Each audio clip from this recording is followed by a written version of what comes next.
Mr. Speaker. Mr. Speaker, today I'd just like to talk about a group of young people in our community who play a very important role.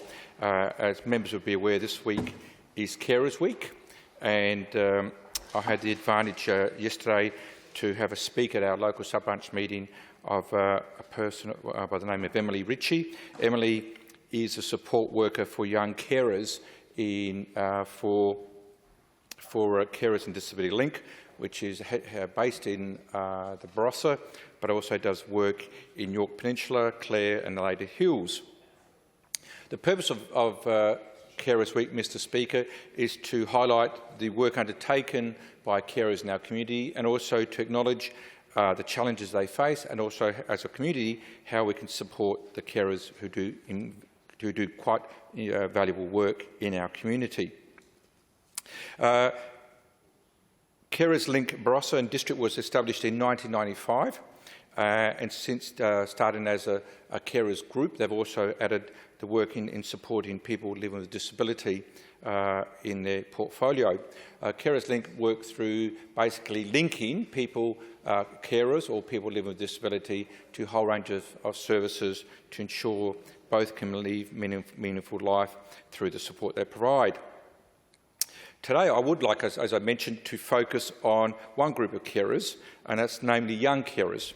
I understand that there are about 30,500 young carers in South Australia.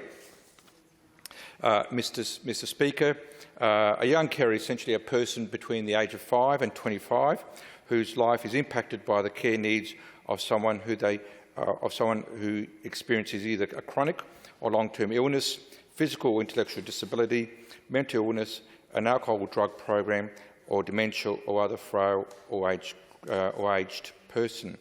And as I say, when you look at that, a person aged 5, 25, to know that in our community there are people, there are children who are as young as 5 who are caring for another person in their family, it really does weigh heavy on the sort of life they will live themselves.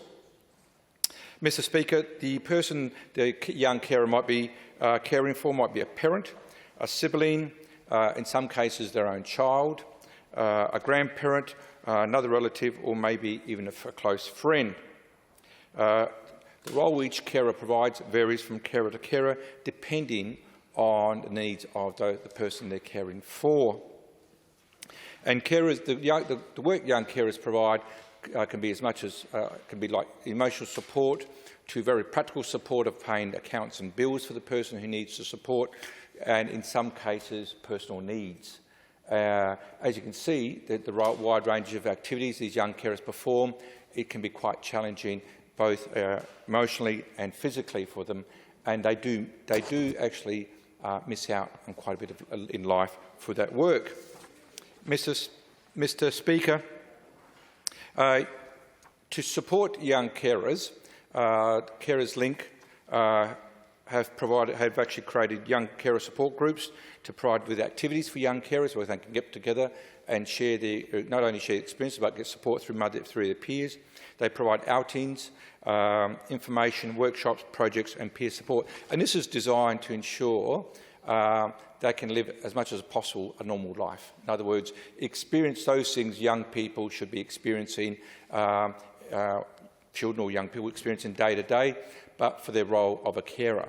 And the reality is, being a young carer does impose quite a bit of it does impose on your time to do things either at school or outside of school if you're a young person and still at school, or if you're just out of school, to do things with friends, even the capacity to be able to go and work, etc. The Carers Link also provide advocacy services on both an individual basis or through group activities to make sure that these young people get a fair go. One of the roles they do play is often liaison with schools, where often the teachers and school administrators might be aware of the young carers' role and why that may be an issue regarding their school performance.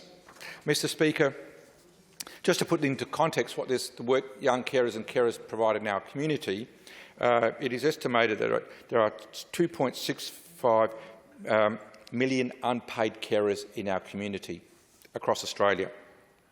If we were to pay for this service provided, it would cost about $77.9 billion or $1.5 billion a week. Mr Speaker, in addition to the cost to the community, the cost to individual people in our community would be much greater if they didn't have this emotional and other support.